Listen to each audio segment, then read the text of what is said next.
பூமியிலே சமாதானம் பிரியமும் உண்டாகட்டும். இந்த பூமியிலே சமாதானமும் பிரியமும் உண்டாகட்டும். ஐயா வாழ்க வாழ்க, உன் நாமம் வாழ்க. ஐயா வாழ்க வாழ்க, உன் நாமம் வாழ்க. எளிமையான எங்களையே என்றும் நினைப்பவரே, எளிமையான எங்களை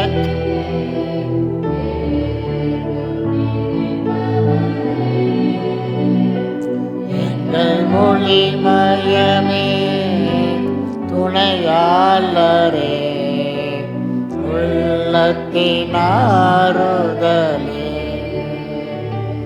எங்கள் ஒளிமயமே துணையாளரே, உள்ளத்தின் ஆறுதலே. ஐயா வாழ்க வாழ்க, ஓம் நாமம் ஐயா வாழ்க வாழ்க.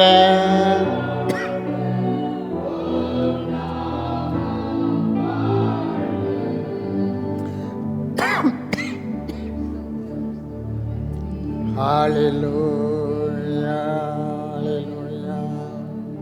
உமக்கு மகிமை தருகிறோம், உம்மில் தான் மகிழ்ச்சி அடைகிறோம்.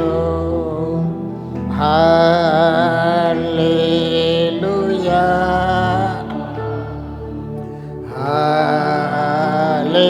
ஹல்லேலூயா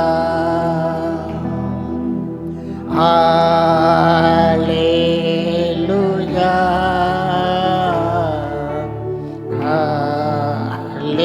ஹல்லேலூயா. தாழ்மையில் அடிமையை நோக்கி பார்த்தீரே, தாழ்மையில் அடிமையை நோக்கி பார்த்தீரே,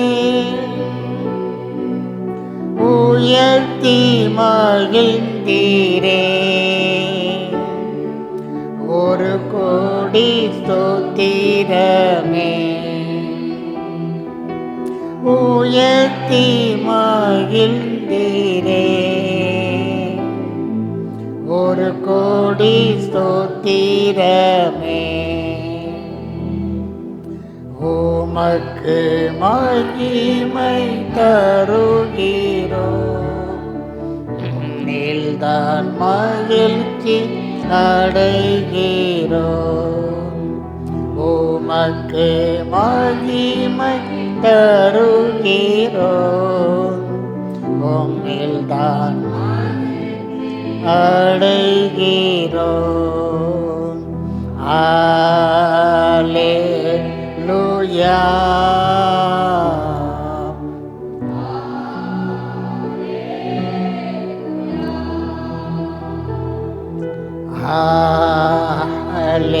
அல்லேலூயா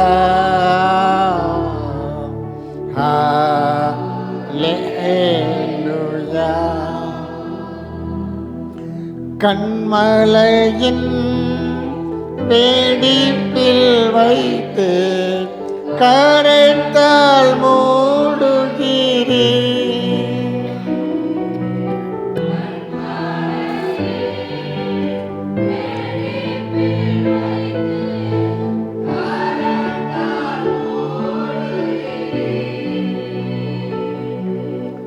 என்ன சொல்லி பாடுவேன் என் இதய வேந்தனே, என்ன சொல்லி பாடுவேன் என் இதய வேந்தனே. உமக்கு மகிமை தருகிறோம், நீல்தான் மகிழ்ச்சி அடைகிறோம். உமக்கு மகிமை தருகிறோம், உம்மில்தான் மகிழ்ச்சி அடைகிறோம். அல்லேலூயா, அல்லேலூயா, அல்லேலூயா, அல்லேலூயா.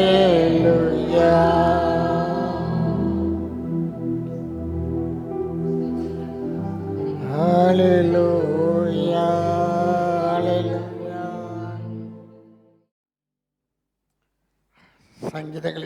சங்கீதங்களின் புஸ்தகம் 85வது சங்கீதம்.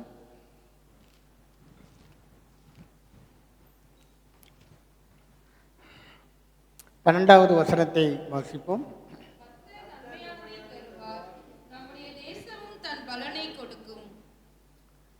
இந்த நாளிலே தெய்வம் நமக்கு கொடுக்குற விசேஷ வாக்கு தத்தம், கர்த்தர் நன்மையானதை தருவார். ஏன்னா அவர் நல்லவர், அவருக்கு நன்மை தான் செய்ய தெரியும், அவருக்கு தீமை செய்ய தெரியாது. அவர் படைத்த சிருஷ்டிப்புகள் எதிலுமே நன்மை மாத்திரம்தான் தேவன் உருவாக்கினார். கர்த்தர் நன்மையானதை தருவார். நம்முடைய வாழ்க்கையில் நம்முடைய சூழ்நிலைகள் ஒருவேளை இந்த வார்த்தைக்கு எதிர்மறையாக இருக்கலாம், ஆனால் வார்த்தை ஒரு நாளும் மாறாது. இந்த வசனம் எந்த சூழ்நிலையும் இது மாறாதது. கர்த்தர் எப்படி நமக்கு நன்மையானதை கொடுக்க முடியும்? ஆதியாகமத்தின் புஸ்தகம் 2வது அதிகாரம்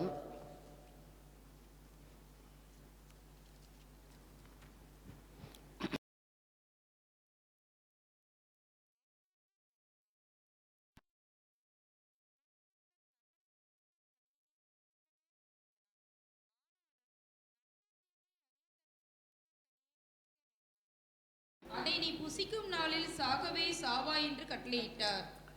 நன்மை தீமை அறியத்தக்க விருட்சத்தின் கனியை மனிதன் எப்பொழுது புசித்தானோ அப்பொழுது அவனுடைய வாழ்க்கையில் நன்மையும் இருக்கிறது, தீமையும் இருக்கிறது. ரெண்டும் கலந்ததாக மாறிவிட்டது. அது வரைக்கும் தேவன் இந்த பூமியை அவனுக்கு ஆசீர்வதித்து கொடுத்தார். மனிதனுடைய கீழ்ப்படியாத கர்த்தருடைய கற்பனைக்கு மீறினதுனால பூமியிலே முள்ளும் குறுக்கும் முளைக்க ஆரம்பித்தது. கஷ்டங்கள், பாடுகள், உபத்திரவங்கள். உன் நெற்றி வேர்வை தரையில் விழுகிற அளவுக்கு நீ கஷ்டப்படணும். உன்னுடைய பிள்ளை பேற்றை நான் கடுமையாக்குவேன். இதெல்லாம் மனிதனுடைய மீறுதலினாலே வந்தது. அதுக்கு முன்பதாக தேவன் நன்மையாக தான் எல்லாவற்றையும் தேவன் ஆசீர்வாதமாய் படைத்தார். நன்மை தீமை அறியத்தக்க அந்த பழத்தை என்னைக்கு மனுஷன் புசித்தானோ அந்த வாழ்க்கையில் ரெண்டுமே இருக்கிறது. இதில் எப்படி கர்த்தர் நமக்கு நன்மையானதை கொடுக்க முடியும்?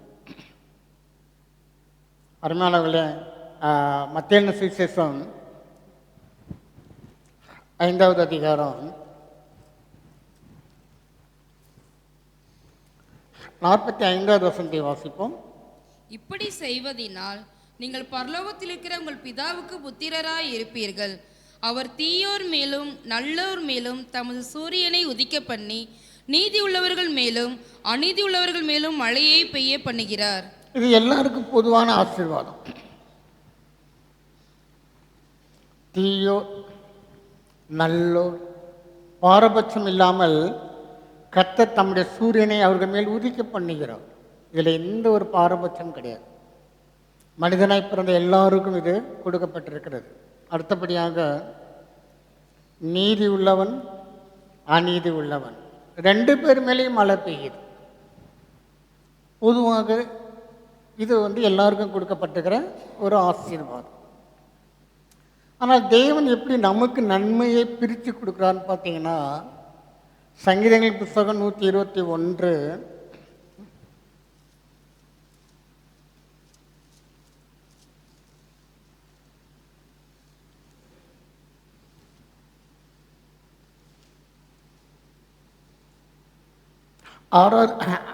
ஆறாவது வசனத்தை வாசிப்போம். பகலிலே வெயிலாகிலும் இரவிலே நிலவாகிலும் உன்னை சேதப்படுத்துவதில்லை. அதே சூரியன் தான், அதே மழை தான், ஆனால் உன்னை அது சேதப்படுத்தாது. எல்லாருக்கும் அது சூரியன் தான், ஆனால் ஒருவேளை அது சேதத்தை உண்டு பண்ணும் என்றால் உன்னை கர்த்தர் எவ்விதமாக நன்மையை கொடுக்குறார். இன்னைக்கு சொசைட்டியில் ரெண்டுமே இருக்கிறது, ரெண்டும் கலந்தது தான் சமுதாயமாக இருக்கிறது. நம்முடைய சுபாவங்கள் அப்படி தான் இருக்கிறது. ஒருத்தவங்களுக்கு நல்லவனாக இருக்கிற மனுஷன் இன்னொருத்தவங்களுக்கு கெட்டவனாக இருக்கிறான். எல்லாருக்கும் நல்லவனாக இருப்பதில்லை, எல்லாருக்கும் கெட்டவனாகவும் இருப்பதில்லை. அப்போ ஒரு மனிதன வாழ்க்கையில் நன்மை தீமையை இந்த பிரித்து கொடுக்கிறது தேவன் பொறுப்படுத்திக் கொள்கிறார். ஒருத்தவங்களுக்கு நன்மையாக இருக்கிறது இன்னொருத்தனுக்கு தீமையாக மாறுகிறது. நம்ம இன்னைக்கு பார்க்குறோம், உணவு பழக்க வழக்கங்களை பார்க்குறோம். சில பேருக்கு சர்க்கரை சாப்பிட மாட்டாங்க, சில பேருக்கு உப்பு சேர்க்கக்கூடாது, நிறைய லிஸ்ட் இருக்குது. சில பேருக்கு கொழுப்பு சேர்க்கக்கூடாது. ஒருத்தனுக்கு அதான் வேணுன்றோம்.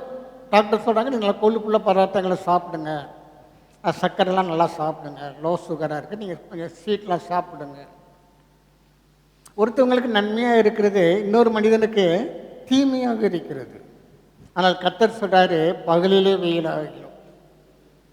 அதே சர்க்கரை தான், அதே உப்பு தான், அதே கொழுப்பு தான், ஆனால் தேவன் நமக்கு அதை நன்மையாக மாற்றி கொடுக்கிறார்.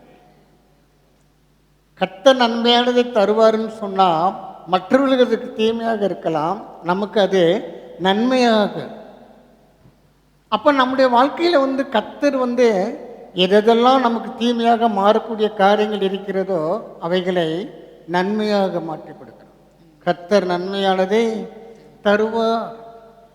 அருமையானவர்களே, கர்த்தருடைய பிரசன்னம் நம்மளோடு இருக்கிற வரைக்கும் தீமையாய் வந்தால் கூட தேவன் அதை நமக்கு நன்மையாக மாற்றி கொடுத்து விடுவார்.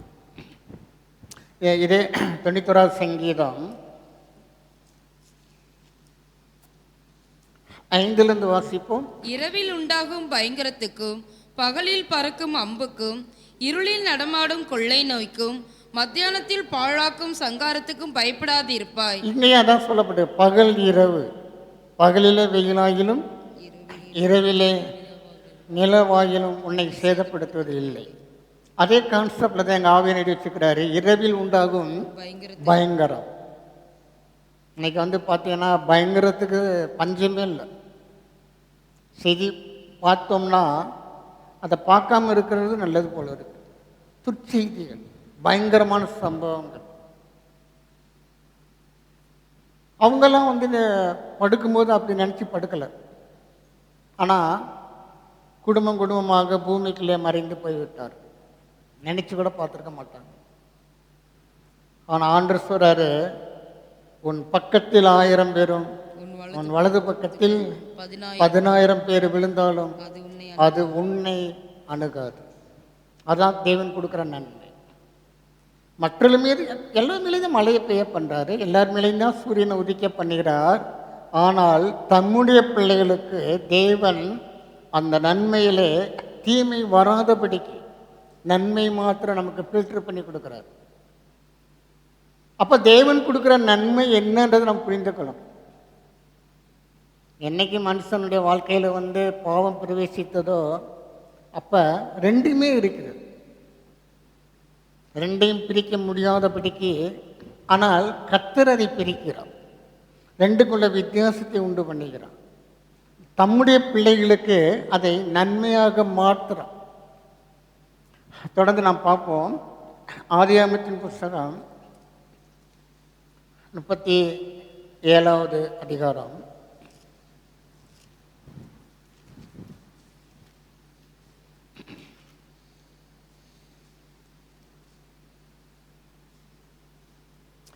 மூன்றாவது வசனத்தை வாசிப்போம். இஸ்ரவேலின் முதிர் வயதிலே யோசேப்பு தனக்கு பிறந்ததினால் இஸ்ரவேல் தன் குமாரர் எல்லாரிலும் அவனை அதிகமாய் நேசித்து அவனுக்கு பல வர்ணமான அங்கியை செய்வித்தான். இது பார்த்தீங்கன்னா 12 குமாரர்கள் இருக்கிறாங்க. ஆனால் ஒரு குமாரன் மட்டும் விசேஷமாக நேசிக்கிறது.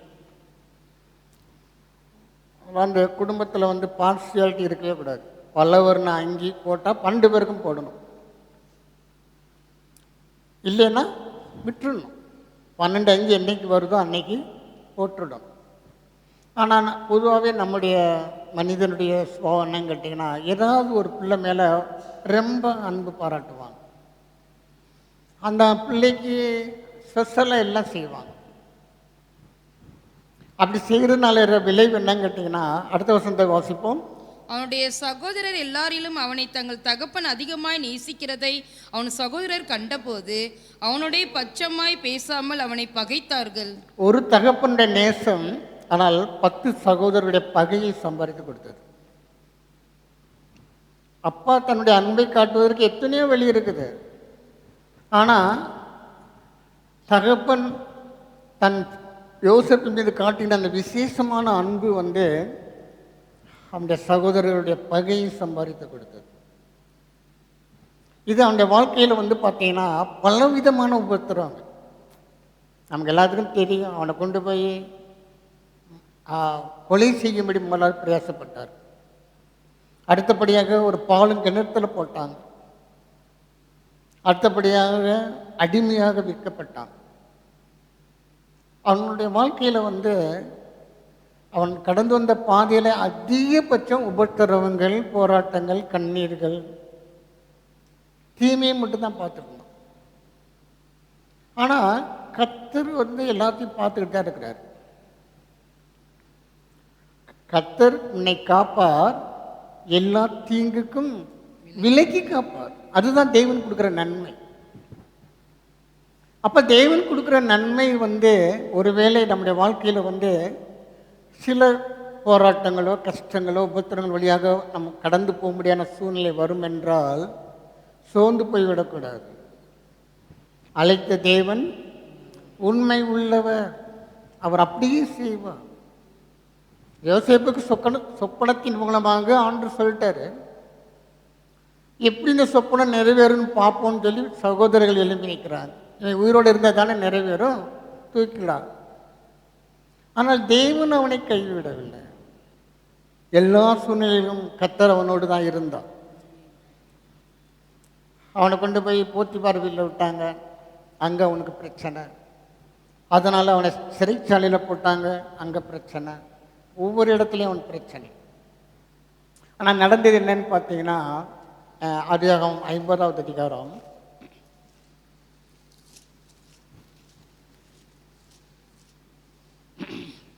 20வது வசனத்தை வாசிப்போம். நீங்கள் எனக்கு தீமை செய்ய நினைத்தீர்கள், தேவனோ இப்பொழுது நடந்து வருகிறபடியே வெகு ஜனங்களை உயிரோடே காக்கும்படிக்கு அதை நன்மையாக முடிய பண்ணினார். நீங்கள் எனக்கு தீமை செய்ய நினைத்தீர்கள், தேவனோ. அதாவது நம்மளை நோக்கி வரும்பொழுது ஒருவேளை அது தீமையாக இருக்கலாம். நான் நம்மிடத்தில் வந்துருச்சுன்னா கர்த்தர் அதை நன்மையாக மாற்றுகிற தேவன். அரிமானவர்களே, அக்னி அஸ்திரங்களை அவித்து போடத்தக்கதாக நமக்குள்ளாக தேவன் எல்லாத்தையும் கொடுத்து வச்சிருக்கிறார். நம்மளை நிராயுதபாணியாக தேவன் விடலை. நமக்கு வேண்டிய எல்லா சர்வாயுத வர்க்கங்களை கொடுத்து தான் நம்மளை அனுப்பியிருக்கிறார். இதோ ஆட்டுக்குட்டிகளை ஓநாய்களுக்குள்ளே அனுப்புகிறது போல நான் உங்களை அனுப்புகிறேன். கர்த்தருக்கெல்லாம் தெரியும், தெரிஞ்சு தான் நம்மளை அனுப்பியிருக்கிறார்.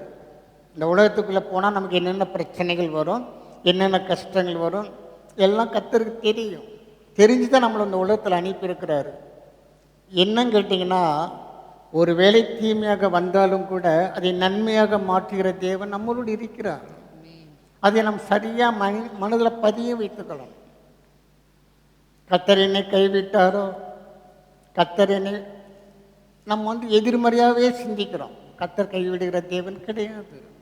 இங்கே யோசேப்பு என்ன சொல்கிறான், நீங்கள் எனக்கு தீமை செய்ய நினைத்தீர்கள், தேவனோ இப்பொழுது நடந்து வருகிறபடியே. கர்த்தர் சூழ்நிலைகளை மாற்றுகிற தேவன், அப்படியே விட்டுற மாட்டார். பிசாசின் கையில் நம்மளை ஒப்பு கொடுக்க மாட்டார். துன்மார்களுடைய கருத்தில் நம்மளை ஒப்பு கொடுக்க மாட்டார். நம்மளை மீட்டு ரட்சிக்கிற தேவன் நம்முடைய தேவன். அதை நன்மையாக முடிய பண்ணிடும். அதனால அவன் யோசேப்பை கூட்டு சொல்லும் பொழுது நீங்கள் பார்த்தீங்கன்னா, யோசேப்பு கனிதரும் திராட்சை செடி. கர்த்தர் அவனுக்கு கொடுத்த இந்த விசேஷித்த ஒரு ஆசீர்வாதம், அந்த சந்ததியெல்லாம் தேவன் ஆசீர்வதித்தார். அதனால் நமக்கு ஒருவேளை மனிதர்கள் தீமையாக அல்லது பிரச்சனையாக நம்முடைய மனதை காயப்படுத்துகிறவர்களாக சிலரெல்லாம் வெளியே சொல்ல முடியாது, உள்ளேயே நம்மளை போட்டு வேதனைப்படுத்திக்கிட்டே இருக்கும். கர்த்தர் எல்லாத்தையும் பார்த்துக்கிட்டு தான் இருக்கிறார். தேவன் அதை நன்மையாக முடிய பண்ணுகிற தேவன். நீதிமானுடைய முடிவோ சமாதானம். அங்கே தோல்வி கிடையாது, அங்கே கண்ணீர் கிடையாது. தேவன் அதை மாற்றுவார், மாற்றுகிற தேவன். அதான் யோசேப்பு சொல்கிறான், நீங்கள் எனக்கு தீமை செய்ய நினைத்தீர்கள், கர்த்தர் அதை நன்மையாக முடிய பண்ணுவார். ஒவ்வொருவருடைய வாழ்க்கையிலும் அவர் என்றும் மாறாத தேவன். நேற்று யோசேப்பு வாழ்க்கையில் அவர் செஞ்சார்னா, அன்னைக்கு நம்முடைய வாழ்க்கையிலையும் தீமையான காரியங்களை நன்மையாக மாற்றுகிற தேவன் நம்முடைய தேவன். கர்த்தர் நன்மையானதை தருகிற தேவன் நம்முடைய தேவன். யாத்திராமத்தின் புத்தகம் 8வது அதிகாரம். எல்லாம் நமக்கு தெரிஞ்ச சம்பவங்கள் தான், பட் உங்களுக்கு ஞாபகப்படுத்துகிறேன். இஸ்ரேல் ஜனங்களுக்கு பார்வோன் வெளியே அனுப்ப மாட்டேன்றான். ஆனால் கர்த்தர் தம்முடைய வல்லமையை விளங்க பண்ணிடுறார். 10 விதமான வாதைகள். அந்த வாதைகள் மூலமாக தேவனுடைய மகத்துவத்தை பூமியில் உள்ள யாவரும் அறிந்து கொண்டார். யார் யெகோவா தெய்வம், அவருடைய வல்லமை என்ன, அவருடைய பராக்கிரமம் என்ன. அந்த நாட்டில் பார்வோன் தான் சுப்ரீம் பவர். அவனை கடவுள். அவனுக்கு முன்பதாக ஜனங்கள் அவனுக்கு பலி செலுத்தி அவனுக்கு ஆராதனை செய்து கொண்டிருந்தார். இதெல்லாம் கர்த்தர் அருவருத்தார். இவன் தவளைகளை வணங்குவான், மிருக ஜீவன்களை வணங்குவான், ஜீவனுள்ள தேவனை நிராகரிக்கிறான். கர்த்தர் இந்த 10 வாதைகள் மூலமாக தம்முடைய மகத்துவத்தையும் தம்முடைய வல்லமையும் ஜனங்கள் அறிந்து கொள்ளும்படியாக, ஒரே தேசம்தான், ஆனால் தம்முடைய ஜனங்களை மற்றும் கர்த்தர் வித்தியாசமாக மாற்றுகிறார். அந்த 8வது அதிகாரத்தில் 24வது வசனத்தை வாசிப்போம். அப்படியே கர்த்தர் செய்தார். மகா திரளான வண்டு ஜாதிகள் பார்வோன் வீட்டிலும் அவன் ஊழியக்காரர் வீடுகளிலும் எகிப்து தேசம் முழுவதிலும் வந்தது. வண்டுகளினாலே தேசம் கெட்டு போயிற்று. தேசம் கெட்டு போயிட்டது. ஆண்டு நேர பார்வோன் வீட்டிலிருந்து ஆரம்பித்தார். பார்வோன், அவன் ஊழியக்காரர், அடுத்தபடியாக எகிப்து தேசம் முழுவதும். அருமையானவர்களே, அதே தேசத்தில் தான் இஸ்ரேல் ஜனங்கள் இருந்தாங்க. நம்ம இந்த சமுதாயத்தில் வாழ்ந்து கொண்டிருக்கிறோம். தேவனுடைய நியாய தீர்ப்பு பூமியிலே வரும் பொழுது தம்முடைய ஜனங்களுக்கு விசேஷித்த பாதுகாப்பை கொடுக்கிறார். அவர் நம்ம நன்மையான வேலை செய்கிற தேவன். இதில் பார்த்தீங்கன்னா 9வது அதிகாரத்தில் 6வது வசனத்தை வாசிப்போம். மறுநாளில் கர்த்தர் அந்த காரியத்தை செய்தார். எகிப்தருடைய மிருக ஜீவன்கள் எல்லாம் செத்து போயிற்று. இஸ்ரவேல் புத்திரரின் மிருக ஜீவன்களில் ஒன்றாகிலும் சாகவில்லை. ஒரே தேசம், ஒரே நியாய தீர்ப்பு, ஆனால் தம்முடைய ஜனங்களுக்கு பாதுகாப்பு. வரும்போது தீமையாக வருகிறது, ஆனால் தம்முடைய ஜனங்களுக்கு தேவன் அதை நன்மையாக மாற்றுகிறார். ஒரே இடம்தான், ஒரே ஊர் தான், ஒரே தேசம்தான். ஆனால் தேவன் தம்முடைய ஜனங்களை விசேஷ விதமாக பாதுகாப்பு கொடுக்கிறார். இந்த நாளில் நம்மளாம் இந்த பாதுகாப்பு நமக்கு அவசியமாக இருக்கிறது. டக்கு டக்குன்னு மரணங்கள் ஏற்படுகிறது. விசேஷமாக நம்முடைய உணவு பழக்க வழக்கங்கள் ரொம்ப அபாயகரமாக போயிட்டுருக்கு. நாக்கை கண்ட்ரோல் பண்ணணும். ஆண்டச்சனார், நீ போஜன பிரியனாக இருந்தால் தொண்டையில் வைக்க வேண்டிய நாட்கள் இது. சென்னையில் இப்போ மிட் நைட் பிரியாணி. ஆண்டச்சனார் பகலில் வேலை செய்ய நைட்டு போய் தூங்குன்னு சொன்னால், இவன் நடுராத்திரியில் போய் உட்காந்துக்கிட்டு பிரியாணி தின்னுக்கிட்டு இருக்கான். பிரியாணி சாப்பிட்றதுக்கு நேரங்காலம் வேண்டாமா? எல்லாம் ஆன் பண்ணுறாங்க. அந்த நேரத்தில் தான் நம்முடைய கல்லீரல், நம்முடைய உள்ளே இருக்கக்கூடிய நுட்பமான ஆர்கன்ஸ் ஓய்வு எடுக்க வேண்டிய, தங்களை ரெனியூவல் பண்ணுற நேரம். அந்த நேரத்தில் போய் இவன் பிரியாணி சாப்பிட போகிறானோ? அறிவு வேண்டாம். பயங்கரமான சூழ்நிலை நம்ம வாழ்ந்து கொண்டு இருக்கிறோம். ஜாக்கிரதையாக நாம் புரியணும், சமுதாயத்தில் என்ன நடக்குது, நம்ம என்ன பண்ணி கொண்டு இருக்கிறோம். எல்லாத்துக்கும் போய் நம்ம நிற்கணுன்ற அவசியமே கிடையாது. தேவன் நமக்கு எந்த பாதையை காட்டுகிறாரோ போகிற வரைக்கும் நமக்கு பாதுகாப்பு. இங்கே பார்த்தீங்கன்னா எய்த்தருடைய மிருக ஜீவன்கள் எல்லாம் செத்து போயிட்டு, இஸ்ரவேல் புத்திரரின் மிருக ஜீவன்களில் ஒன்று கூட ஒன்றாயிலும். பார்வோன் என்ன பண்ணுறான் பாருங்க, அடுத்த வருஷத்தில் போட்டிருக்கு. பார்வோன் விசாரித்து இஸ்ரவேலரின் மிருக ஜீவன்களில் ஒன்றாகிலும் சாகவில்லை என்று அறிந்தான். இவனுக்கு டவுட் வந்துருச்சு திடீர்னு. என்னது, நமக்கு மட்டும்தானா? அவங்க இருக்கிற ஊர் எப்படி இருக்கு, போய் பார்த்துருவாங்களான்னு. ஒன்றாகிலும் சாகவில்லை. அருமையானவர்களே, தேவன் ஒருவேளை தீமையாக நம்மை நோக்கி வரும் என்றால் அதை நன்மையாக மாற்றுகிற தேவன். இன்னைக்கு ரெண்டுமே கலந்தது தான். அது ஏதேன் தோட்டத்தில் ஆரம்பம் ஆயிடுச்சு, நன்மையும் தீமையும் கலந்தது தான். ஆனால் தேவன் தீமையை நமக்கு நன்மையாக மாற்றி கொடுக்கிறார். அதை நாம் புரிந்து கொள்ள வேண்டும். நன்மை நன்மையாக இருக்கிறது ஒரு பக்கம், ஆனால் தீமை தேவ சமூகத்தில் தேவன் நம்மளை என்ன பண்ணுறார், நம்மளை விட்டு பிரித்து எடுக்கிறார். தீமையை நமக்கு நன்மையாக மாற்றி கொடுக்கிறார்.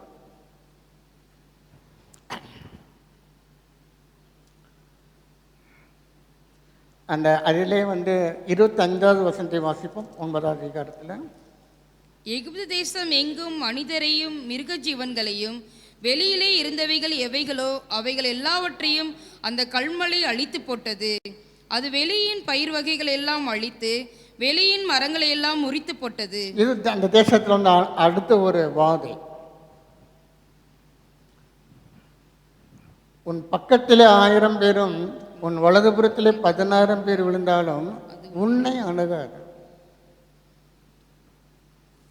தேவனுடைய வார்த்தை ஒரு நாளும் தோத்து போகாது. அவர் சொன்னார்னா சொன்னது தான், அணுகாது என்றால் அணுகாது தான். ஏனால் தேவன் நமக்கு நன்மையானதை தருகிற தேவன். தீமையாக வந்தாலும் கூட தேவன் அதை நமக்கு நன்மையாக மாற்றி விடுவார். ஐயோ, என் வாழ்க்கையில் இப்படிலாம் இருக்குதே, இப்படிலாம் நான் சந்திக்கிறேனே, தேவ சமூகத்தில் அதெல்லாம் வையுங்க. நீங்கள் வாழ்க்கையில் நீங்கள் சந்திக்கிற கசப்பான அனுபவங்கள், விரும்பத்தகாத சூழ்நிலைகள், இதெல்லாம் எனக்கு ஏன் ஆண்டவரே என் வாழ்க்கையில் இப்படிலாம் நடக்குது, நான் ஏன் இப்படிலாம் கஷ்டப்படணும், இந்த உபத்திரங்களெல்லாம் நான் சந்திக்கணுமா? தேவ சமூகத்தில் வைங்க. தேவன் அதையே என்ன பண்ணிவிடுவார், நன்மையாக மாற்றி விடுவார். தேவனாலே கூடும். அடுத்த வசனத்தை வாசிங்க.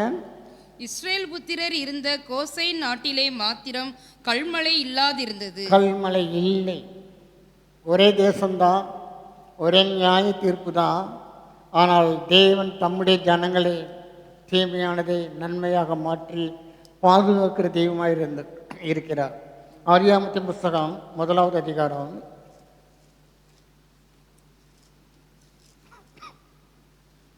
1வது அதிகாரத்தில் பொதுவாக பார்த்தீங்கன்னா சிருஷ்டிப்பின் வரலாறு சொல்லப்பட்டிருக்கு. ஒவ்வொரு நாளும் ஒவ்வொன்றையும் தேவன் சிருஷ்டித்தார்.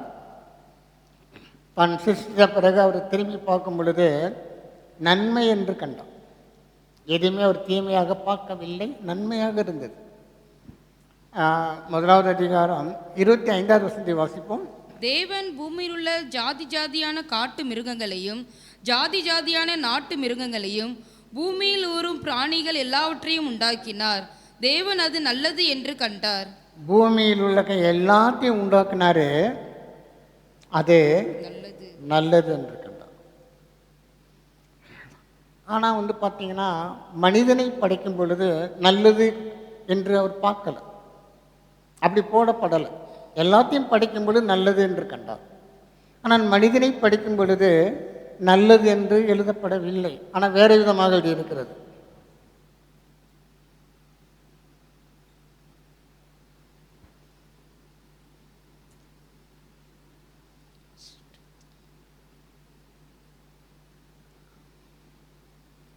அதே இதில் 2வது அதிகாரம்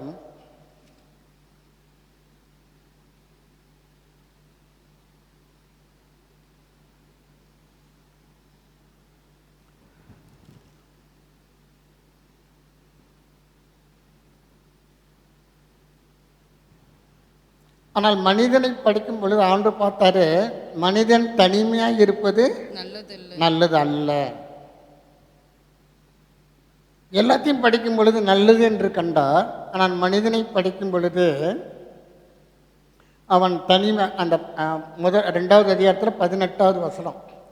பின்பு தேவனாகிய கர்த்தர், மனுஷன் தனிமையாய் இருப்பது நல்லதல்ல, ஏற்ற துணையை அவனுக்கு உண்டாக்குவேன் என்றார். எல்லாத்தையும் படிச்சுட்டு மனிதனை படிக்கும்போது மாத்திரம் நல்லது அல்ல, ஏன்னா அவன் வந்து தனியாக இருக்கிறான். அருமையானவர்களே, அவரு தான் கடவுள் அவனை படைக்கிறார். முதலாவது ஆதாம அவர் தான் படைத்தார். ஆனால் மனிதனை பார்க்கும் பொழுது அவருக்கு ஒரு குறையாக, நல்லதாக காணப்படவில்லை. வேத சொல்லப்பட்டிருக்கிறது, அவன் தனிமையாக இருப்பது நல்லதல்ல. எப்போ வந்து நல்லதுன்னு போட்டிருக்குன்னு பார்த்தீங்கன்னா, நீதிமொழிகளின் புஸ்தகம்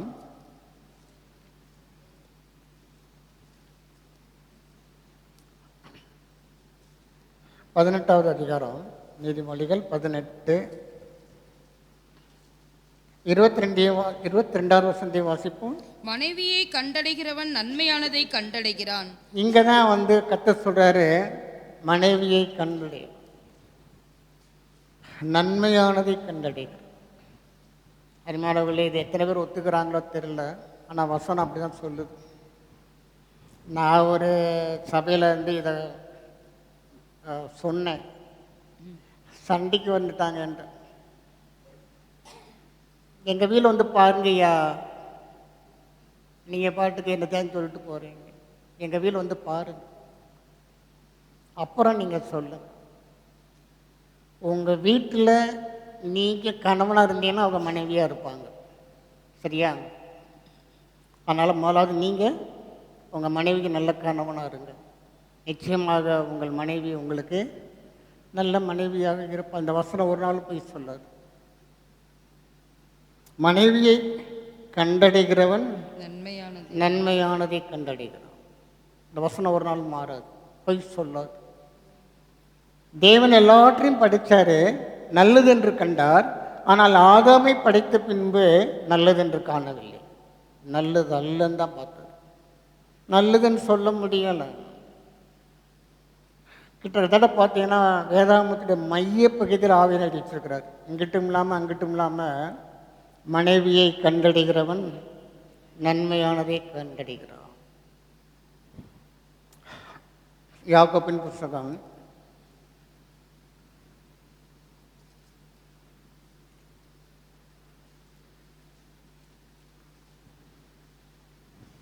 1வது அதிகாரம் 17வது வசனத்தை வாசிப்போம். நன்மையான எந்த ஈவும் பூரணமான எந்த வரமும் பரத்திலிருந்து உண்டாகி ஜோதிகளின் பிதாவினிடத்திலிருந்து இறங்கி வருகிறது. அவரிடத்தில் யாதொரு மாறுதலும் யாதொரு வேற்றுமையின் நிழலும் இல்லை. நன்மையான எந்த ஈவ் எங்கெந்து புறப்பட்டு வருதான்? பரத்திலிருந்து உண்டாகி ஜோதி பிதாவிடத்திலிருந்து இறங்கி வருகிறது. இறங்கி வருகிறது. அதனாலே பிதாவிடத்திலிருந்து கொடுக்கப்படாவிட்டால் யாரும் எதையும் பெற்றுக்கொள்ள முடியாது. அவர்தான் நன்மைக்கு ஊற்றுக்கண். அவர்தான் எல்லா ஆசீர்வாதத்துக்கும் ஆரம்ப புள்ளி. தெய்வம்தான், தேவன்தான். இந்த எண்ணத்தை நம்ம சரியாக புரிஞ்சுக்கிட்டோம்னா நம்ம ஒருபோதும் கர்த்தரை விட்டு வேற எங்கேயுமே நம்ம நோக்கி பார்க்கவே மாட்டோம். கர்த்தர்னா கர்த்தர் மாத்திரம் நம்ம விசுவாசிக்கிறது, கர்த்தரை மாத்திரம் நம்ம எதிர்பார்க்கிறது. அவர்தான் ஆவியானவர் எழுதியிருக்காரு, எனக்கு ஒத்தாசை வரும் உயர் பர்வதங்களுக்கு நேராக என் கண்களை ஏறெடுக்கிறேன். நம்முடைய சூழ்நிலைகள் எவ்வளோ மோசமாக இருந்தால் கூட ஒரு நொடி போதும் அதை மாற்றுவதற்கு நம்முடைய விசுவாசம் முற்றிலுமாக தேவன் மீது இருக்க வேண்டும். ஏன்னா அங்கே தவிர வேறு எங்கிருந்து வருவதற்கு வழியே கிடையாது. ஆனால் தான் அடுத்த நானே வழி, என் வழியாக ஒரு பிரவேசித்தால் உள்ளும் புறமும் சென்று மேய்ச்சலை கண்டடைவான். அப்போ இயேசு கிறிஸ்து தான் எல்லா ஆசீர்வாதத்துக்கும் வழி. வேறொரு வழி கிடையாது, வேறொரு பாதை கிடையாது.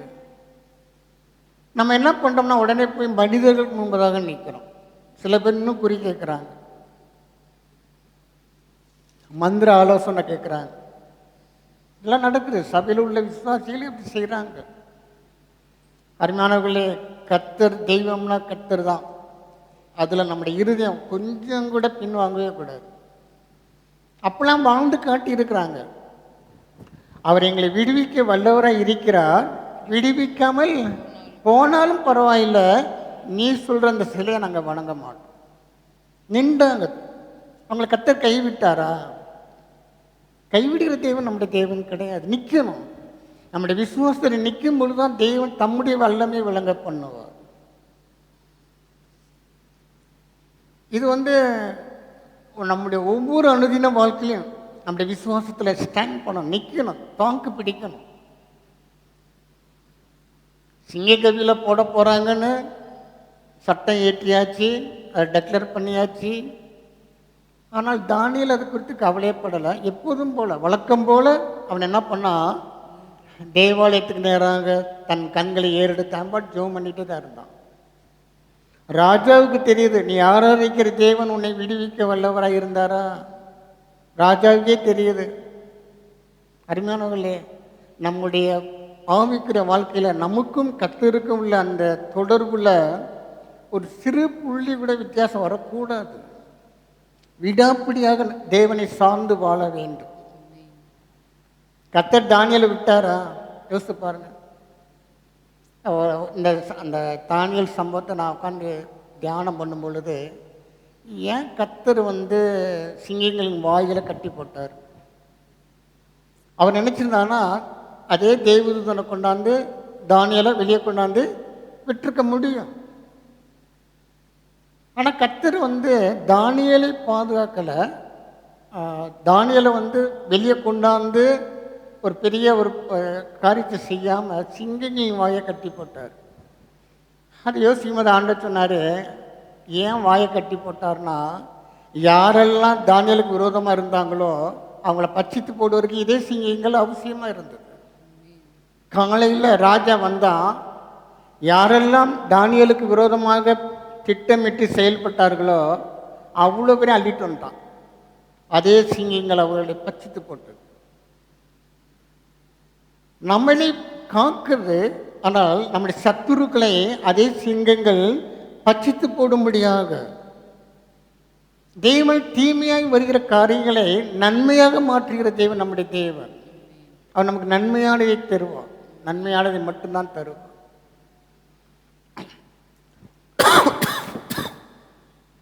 சங்கீதங்களின் புஸ்தகம் 103.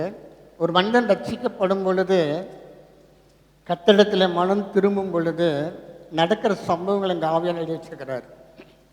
3வது வசனத்தை வாசிப்போம். சங்கீதம் 103. அவர் உன் அக்கிரமங்களை எல்லாம் மன்னித்து உன் நோய்கள் எல்லாம் குணமாக்கி. ஒரு மனிதன் மனம் திரும்பும் பொழுது கர்த்தர் முதலாவது நம்முடைய அக்கிரமங்களை எல்லாம் மன்னிக்கிறார். அப்போ அந்த பாவத்தின் சம்பளமாகிய வியாதியை குணமாக்குகிறார். அடுத்தபடியாக 4வது வசனம். உன் பிராணனை அழிவுக்கு விலக்கி மீட்டு உன்னை கிருபையினாலும் இரக்கங்களினாலும் முடிசூட்டி. அடுத்தபடியாக அழிவுக்கு விலக்கி. அழிவு என்பது எந்த சூழ்நிலை யாருக்கு நடக்கலாம். ஆனால் மனம் திரும்புகிற தம்முடைய பிள்ளைகளுக்கு கர்த்தர் என்ன பண்ணுறாரு? அழிவுக்கு விலக்கி மீட்டு. இன்னைக்கெல்லாம் அழிவு என்பது சாதாரண செய்தியாக போயிடுச்சு. கேரண்டிலாம் கிடையாது. படுத்துக்கிறோம், காலையில் எழுந்திரிச்சோம்னா அது தேவனுடைய கிருபை. எப்போ வானம் எப்போ திறக்குதுன்னு சொல்ல முடியாது, பூமி எப்போ திறக்குன்னு சொல்ல முடியாது. ரெண்டுமே அபாயகரமான ஒரு சூழ்நிலை வாழ்ந்து கொண்டிருக்கிறோம். ஆனால் தேவன் அழிவுக்கு விலக்கி மீட்டு. இது எல்லா சூழ்நிலையும் தேவன் நமக்கு செய்கிற ஒரு பாதுகாப்பு வளையம். அடுத்தபடியாக என்ன போடப்பட்டிருக்குது? நன்மையினால் உன் வாயை திருப்தியாக்குகிறார். நன்மையினால் உன் வாயை. ஏன் ஆண்டவர் வாயை திருப்தியாக்கணும்? இந்த வாய் திருப்தியை அடையாத ஜென்மம். இந்த வாயை திருப்தி அடையாத ஒரு அவையை எது கேட்டீங்கன்னா நம்முடைய வாய் தான். பேசுனா பேசிக்கிட்டே இருக்குது, பேசுது பேசிக்கிட்டே இருக்குது. தூக்கத்தில் கூட பேசு, யார் கூட பேசுமோ தெரியாது, தூக்கத்திலையும் பேசுது. சாப்பிடுது மிட் நைட் பிரியாணி வரைக்கும் சாப்பிடுது. இந்த வாய் எதுக்குமே அடங்க மாட்டேங்குது. ஏன் கேட்டால் திருப்தி இல்லை. வேத சொல்லப்பட்டிருக்குது, காண்பதினாலே கண்கள் திருப்தி அடைவது கிடையாது. அதே போல தான் நம்முடைய வாயும். இந்த வாய் எவ்வளோ பேசுது. என்னைக்காச்சும் போதும்பா, உங்களுக்கெல்லாம் ஞாயிற்றுக்கிழமை லீவ் விடுறாங்களே, எனக்கு ஒரு நாள் லீவு கொடுக்கக்கூடாதா? நம்ம தான் விட்டுருவோமா? பேசிக்கிட்டே இருக்கிறது. ஏன்னு கேட்டால் பேசுகிறதுனால இந்த நாவு திருப்தி அடைவது கிடையாது. சாப்பிடுகிறதுனால இந்த வாய் திருப்தி அடைவது கிடையாது. திருப்தி அடைய முடியாத ஒன்றை கர்த்தர் திருப்தியாக்குகிறார். நன்மையினால் உன் வாயை திருப்தியாக்குகிறார். போதும் ஆண்டவரே, போதும். நீங்கள் கர்த்தருடைய அன்பை நீங்கள் ருசித்துட்டீங்கன்னா நீங்கள் பேசுகிறது உங்களை அறியாமலே குறைஞ்சி போயிடும். உங்களுக்கே தெரியாது. ஏன்னா நீங்கள் யார்கிட்ட பேசிகிட்டு இருப்பீங்க? கர்த்தர்கிட்ட பேசிகிட்டே இருப்பீங்க. உங்களுடைய சிந்தனையெல்லாம் வசனம் தேவன், வசனம் தேவன், இப்படி போய்கிட்டே இருக்கும். மனிதர்களோட பேசுவது அவசியமில்லாத வார்த்தைகள், பிரயோஜனமற்ற வார்த்தைகள் எல்லாம் ஸ்டாப் ஆகிடும். நம்முடைய ஆவிக்குரிய ஸ்டாண்டர்டை வச்சு தான் எல்லாமே இருக்கிறது. நம்முடைய ஆசீர்வாதங்கள் எல்லாம் அதை சார்ந்து இருக்கிறது. கர்த்தர் என்ன பண்ணுறாரு? நம்முடைய வாயை நன்மையினால் திருப்தியாக்குகிறார். நல்லதான் பார்த்தீங்கன்னா இயேசு கிறிஸ்து குறித்து சொல்லப்பட்டிருக்கிறது. அப்போஸ்தலரின் நடவடிக்கைகள் 10வது அதிகாரம்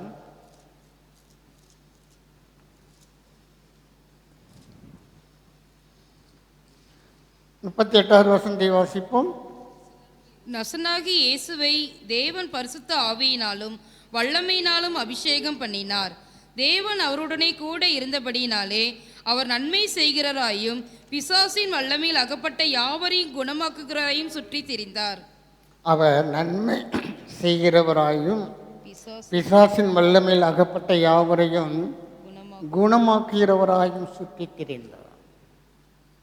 இன்னைக்கு நன்மையை நோக்கி நம்ம தான் ஓடுறோம். இங்கே நன்மை கிடைச்சிடாதா, அங்கே ஏதாச்சும் ஒரு ஒரு ஆசீர்வாதம் கிடைச்சிடாதா? ஆனால் தேவன் சுற்றி திரிந்தார் என்று வேதத்தில் சொல்லப்பட்டிருக்கு. அவர் ஏரியாக்குள்ளே பூந்துட்டார். கிராமங்கள் தோறும், பட்டணங்கள் தோறும், வீதிகள் தோறும் சுற்றி திரிந்தார். நன்மை செய்கிறவராய் காணப்படும்படியாக. அருமையானவர்களே, தேவன் அவர் நன்மை கர்த்தர் நமக்கு நன்மையானதே தருவார், தருகிறார். எக்காலத்துக்கும் பொருந்த வார்த்தை.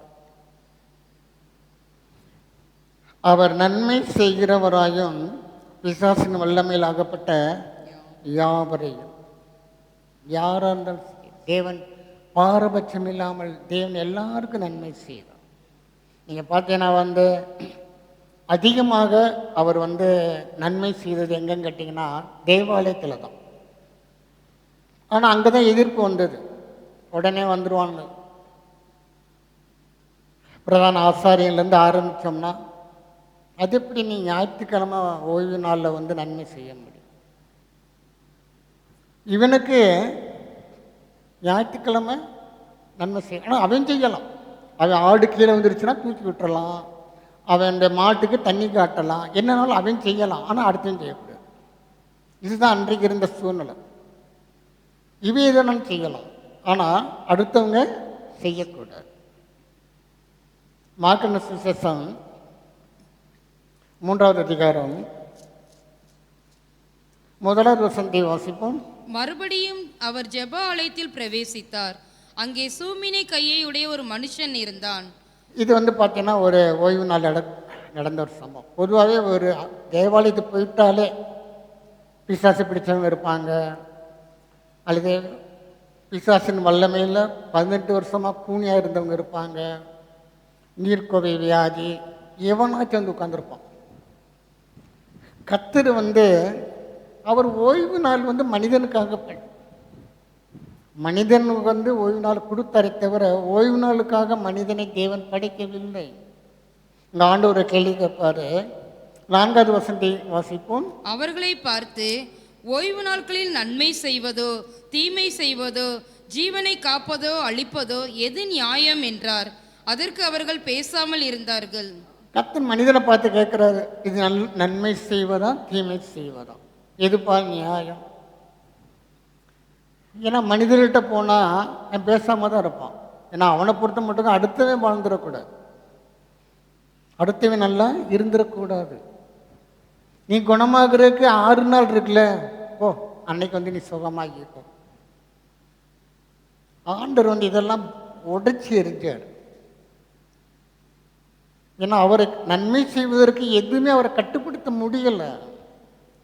அவர் எந்த சூழ்நிலை நமக்கு நன்மை செய்ய முடியும்? பிரச்சனை வந்து நேரங்காலம் பார்த்தா வருது, யோசித்து பாருங்க. தேவனும் அதற்கு சமமாக எந்த சூழ்நிலையும் நமக்கு நன்மை செய்கிறவராக இருக்கிறார். நடுராத்திரில திடீர்னு பிரச்சனை வருதுல்ல, வியாதிகள் என்ன சொல்லிக்கிட்டா வருது, கஷ்டங்கள் சொல்லிக்கிட்டா வருது. தேவன் அந்த சூழ்நிலையும் நமக்காக நன்மை செய்கிறவராக, நம்முடைய ஜீவனை காக்கிறவராக. அருமையானவர்களே, தேவன் நன்மை செய்வதை தடுப்பதற்கு இந்த உலகத்தில் எந்த சக்தியும் கிடையாது. ஒரு வார்த்தை சொன்னால் போதுன்னு ஒருத்தன் சொன்னான். ஆண்டவரே நீங்கள் ஒரு வார்த்தை, இங்கே 1000 வார்த்தைகள் கர்த்தர் எழுதி கொடுத்துருக்கிறார். நம்ம அதை படிக்கிறோம், நம்மளோட மனதில் பதிய வைத்து கொள்ள வேண்டும், அதை நாம் தியானிக்கணும். ஒருத்தன் ஒரு வார்த்தை சொன்னாலே போதுன்னு சொன்னால் அதுக்கு ரிசல்ட் கிடைச்சிட்டா இல்லையா? அந்த அவனுடைய வேண்டுதல் கேட்கப்பட்டதா இல்லையா? அங்கே ஒரு அற்புதம் நடந்ததா இல்லையா? தேவன் நம்முடைய கரத்தில் 1000 வார்த்தைகளை கொடுத்திருக்கிறார். அருமையானவர்களே, நம்முடைய விசுவாசம் உலகத்தை ஜெயிக்கிற ஜெயம். நம்ம கையில் கர்த்தர் கீயை கொடுத்திருக்கிறார், நம்ம தான் ஆப்ரேட் பண்ணணும். அதனால தான் இயேசு கிறிஸ்து தன்னுடைய 1வது பிரசங்கத்தில் சொன்ன ஒரு காரியம், பொல்லாதவர்களாகிய நீங்கள் உங்கள் பிள்ளைகளுக்கு நல்ல ஈவுகளை கொடுக்க அறிந்திருக்கும் போது பரலோகத்தில் இருக்கிற உங்கள் பிதா நன்மையானவைகளை கொடுப்பது அதிக நிச்சயம் அல்லவா? அதிக நிச்சயம். ஒவ்வொரு நாளும் சொல்லுங்க, உங்கள் கஷ்டங்களை பார்த்து சொல்லுங்க, உங்கள் கண்ணீரை பார்த்து சொல்லுங்க, உங்களோட வேதனைகள், சரீரத்தில் ஒருவேளை வியாதி உபத்திரங்கள் இருக்குதா, மனதில் வெளியே மற்றவங்களை ஷேர் பண்ண முடியலை, சொல்ல முடியலை, உள்ளுக்குள்ளே வச்சுக்கிட்டே புழுங்குறோம், தவிக்கிறோம், அவர்கிட்ட சொல்லுங்க. அவர்கிட்ட சொன்னால் பதில் நிச்சயமாக வரும். நன்மையானவர்களை தருவது அதிக நிச்சயம் அல்லவா? அந்த அதிக நிச்சயன்றதை மனதில் எழுதிட்டு ஆண்டவரை சொல்லுங்க. ஆண்டவரே இப்பெல்லாம் சொல்லியிருக்கிறீங்க, ஆண்டவரே என் வாழ்க்கையிலே நன்மைகளை நான் பெற்றுக்கொள்ள வேண்டும், என் சரீரத்தில் நன்மைகளை நான் பெற்றுக்கொள்ள, என் சந்ததிகளுக்குள்ளாக எல்லாவற்றிலும் தேவன் நன்மையினால் நிரப்புகிற தேவன் நம்முடைய தேவன். நம்முடைய வாயை நன்மையால் நிரப்ப முடியும் என்றால் நம்முடைய வாழ்க்கையிலும் தேவன் நன்மையினால் நிரப்ப முடியும். முடிச்சிடறேன். மார்க் 2 சாமுவேல்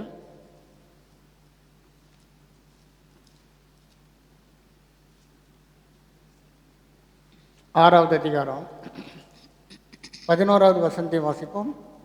கர்த்தருடைய பெட்டி கித்தியனாகிய ஓபேத் ஏதோமின் வீட்டிலே 3 மாதம் இருக்கையில் கர்த்தர் ஓபேத் ஏதோமையும் அவன் வீட்டார் அனைவரையும் ஆசீர்வதித்தார். இவன் இஸ்ரவேலன் கிடையாது, ஆபிரகாமின் சந்ததி கிடையாது. ஆனால் இவன் வீட்டில் உடன்படிக்கை பெட்டி ஒரு 3 மாதம் தான் இருந்தது, ரொம்ப நாள்லாம் கிடையாது. கர்த்தர் ஓபேத் ஏதோமையும் அவன் வீட்டார் அனைவரையும், அந்த மாமா மச்சான் சித்தப்பா பெரியப்பா அந்த வகையரா சொல்லுவோம் பார்த்தீங்களா, அனைவரை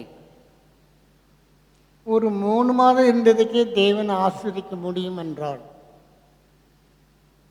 கர்த்தரை தெய்வமாக கொண்டுள்ள ஜனங்கள் பாக்கியவான்கள். சொல்லணும், ஆண்டவரே என்னை பாக்கியவான்களாக வச்சிருக்கிறதுக்காக ஸ்தோத்திரம்.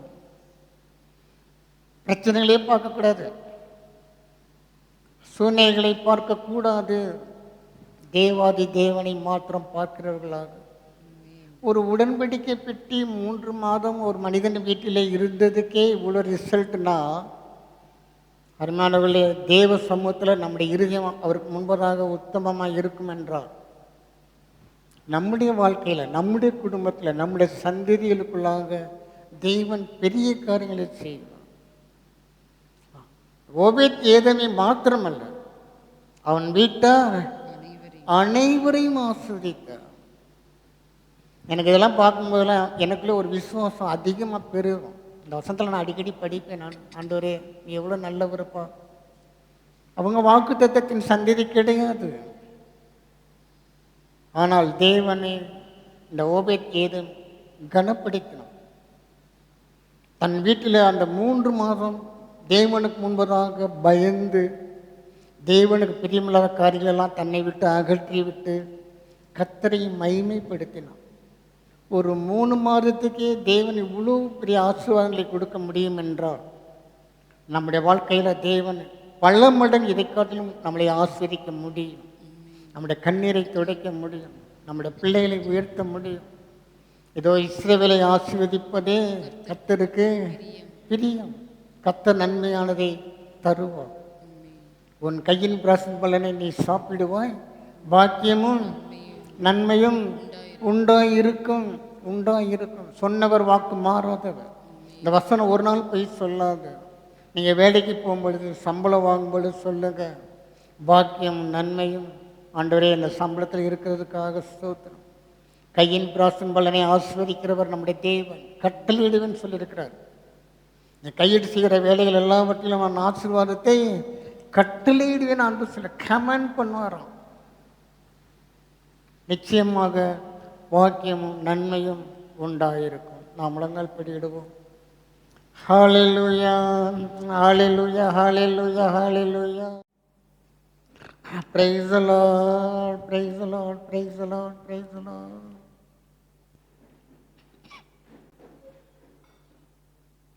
கர்த்தர் நன்மையானதை தருவார். ஏன் கர்த்தர் நன்மையானதை தருவார்னு போட்டிருக்குன்னா, தீமை இருக்கிறது, அந்த தீமையை நம்ம விட்டு விலக்கி நன்மையானதை தருவார்.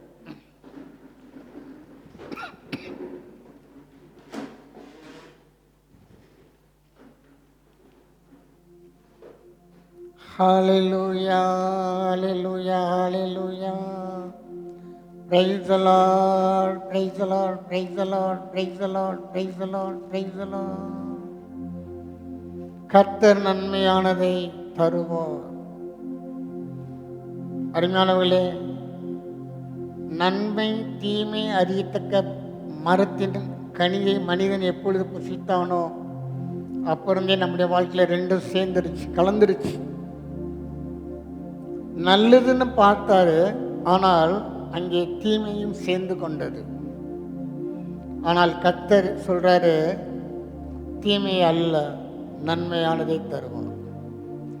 நீங்கள் எனக்கு தீமை செய்ய நினைத்தீர்கள், கர்த்தரோ அதை எனக்கு நன்மையாக மாற்றினார், நன்மையாக முடிய பண்ணினார். உன் பக்கத்திலே 1000 பேரும் உன் வலதுபுறத்திலே 16 பேர் விழுந்தாலும் அது உன்னை அணுகாது. தேவன் நம்மளை பாதுகாக்கிற தேவன், நன்மையால் வாயை திருப்தியாக்குகிற தேவன்.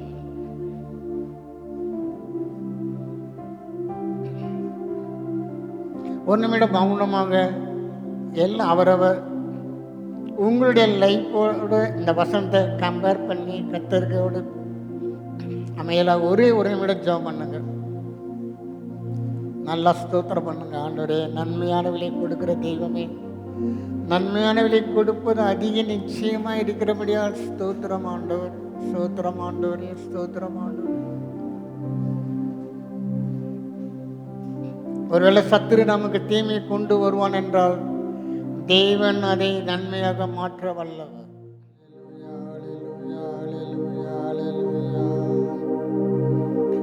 ஹல்லேலூயா, ஹல்லேலூயா. ஹம்பரபி சாத்தரபி சந்தரபாதி விக்கரபாதலமோ. இந்த நாளிலும் கூட கர்த்தர் நமக்கு அருமையான திருவந்தாரனை கொடுத்ததற்காக தேவனை மகிமைப்படுத்துவோம். ஹல்லேலூயா, ஹல்லேலூயா, ஹல்லேலூயா, ஹல்லேலூயா, ஹல்லேலூயா. சோத்ரம், சோத்ரம், சோத்ரம், சோத்ரம் ஆண்டவரே, சோத்ரம் ஆண்டவரே, சோத்ரம் ஆண்டவரே. நன்றி ராஜா, நன்றி ராஜா, நன்றி நன்றி நன்றி ராஜா.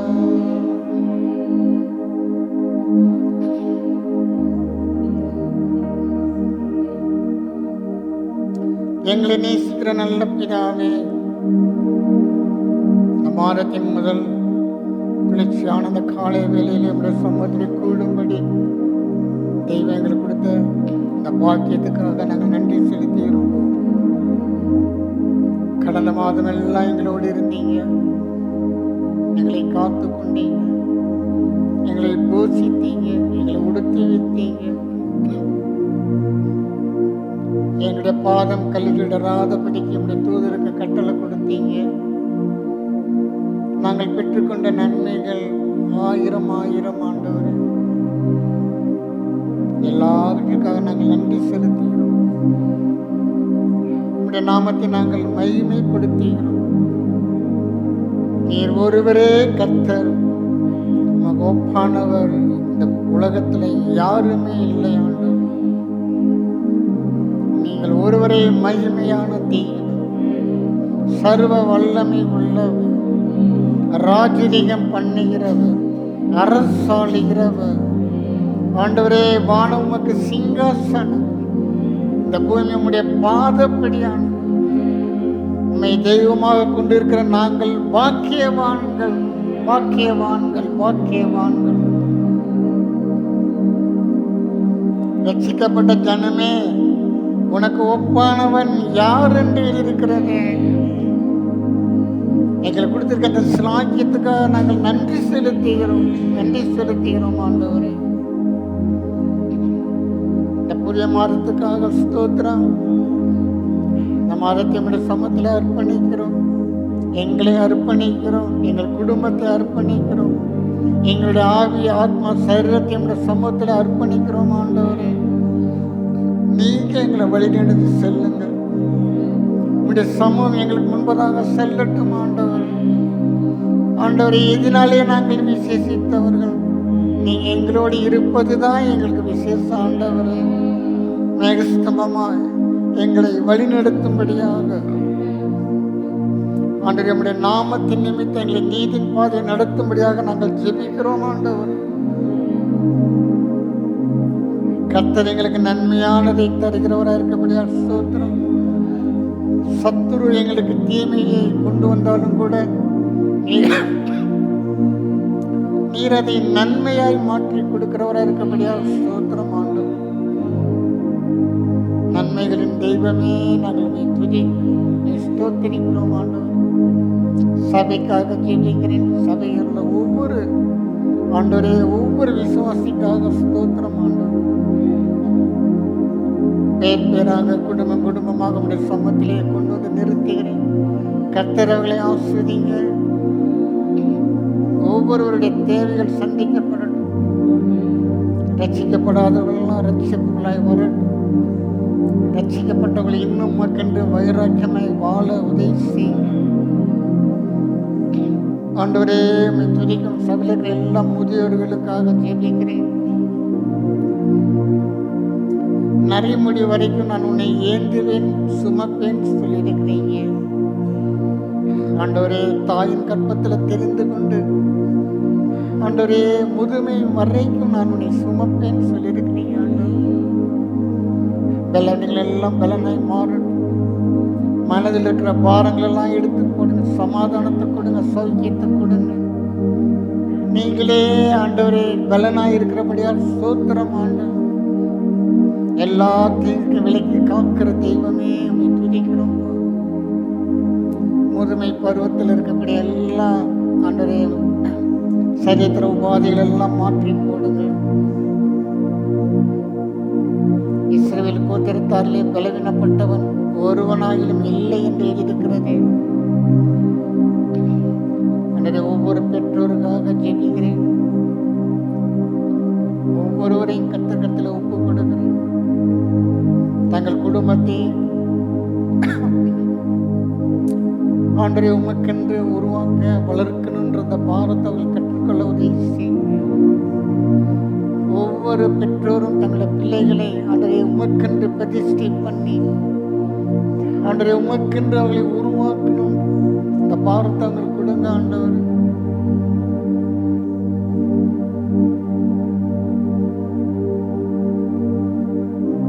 கற்பத்தின் கனி கர்த்தரால் வரும் சுதந்திரம் என்று இருக்கிறது. இந்த சுதந்திரத்தை ஆண்டவரே ஜாக்கிரதையை வளர்க்க உருவாக்க வேண்டிய ஞானத்தை கொடுங்க, கிருபைகளை கொடுங்க ஆண்டவர். வாலிப பிள்ளைகளுக்காக ஸ்தோத்திரம். ஆண்டவரே பிள்ளைகள் மீது உம்முடைய அபிஷேகம் பெறுகட்டும். சமுதாயத்துக்குள்ள அவர்கள் செல்லும் பொழுது உமக்கு சாட்சியுள்ள பிள்ளைகளாய் காணப்படட்டும். உமக்கென்று பெரிய காரியங்களை செய்கிறவர்களாய் காணப்படட்டும்.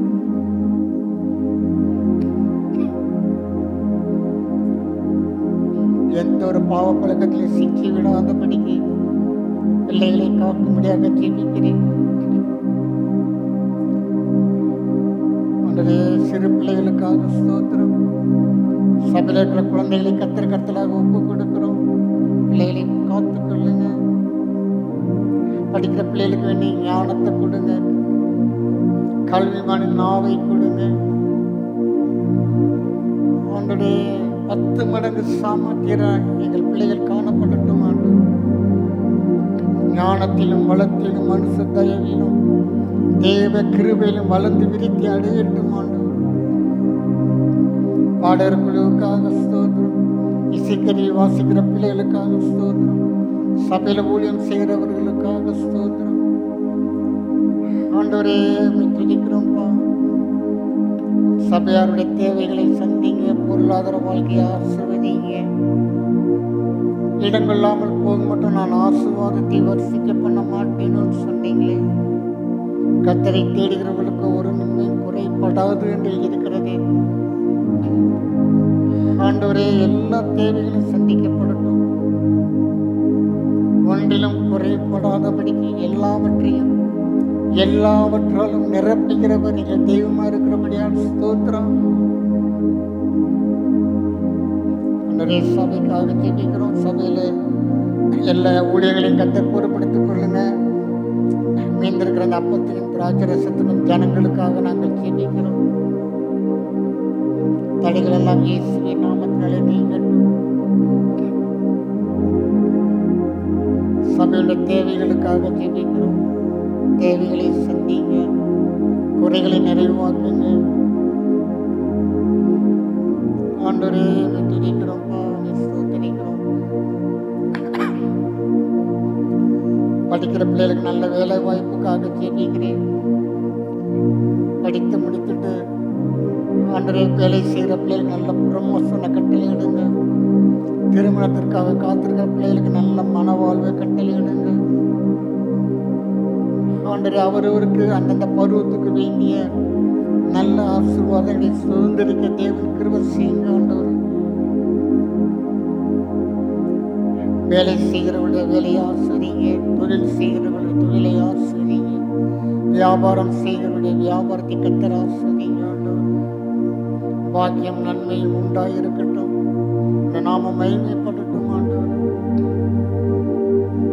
ஆண்டவரே, நாங்கள் பெற்றுக்கொண்ட எல்லா நன்மைகளுக்காக உம்மை துதிக்கிறோம் ஆண்டவரே. எங்களை தாழ்த்துகிறோம், எங்களை வெறுமையாக்குகிறோம் ஆண்டவரே.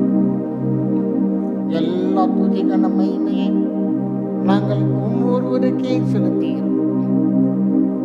இயேசுவின் நாமத்தில் ஜெபிக்கிறோம் பிதாவே. என் ஆத்மாவே கர்த்தரை ஸ்தோத்திரி, என் முழு உள்ளமே அவருடைய பரிசுத்த நாமத்தை ஸ்தோத்திரி. என் ஆத்மாவே கர்த்தரை ஸ்தோத்திரி, அவர் செய்த சகல உபகாரங்களையும் மறவாதே. ஆமென். கர்த்தர் உன்னை ஆசீர்வதித்து உன்னை காக்க கடவர். கர்த்தர் தம்முடைய முகத்தை உன்மேல் பிரகாசிக்க பண்ணி உன்மேல் கிருபையாய் இருக்க கடவர். கர்த்தர் தம்முடைய முகத்தை உன்மேல் பிரசன்னமாக்கி உனக்கு சமாதானம் கட்டளையிட கடவர்.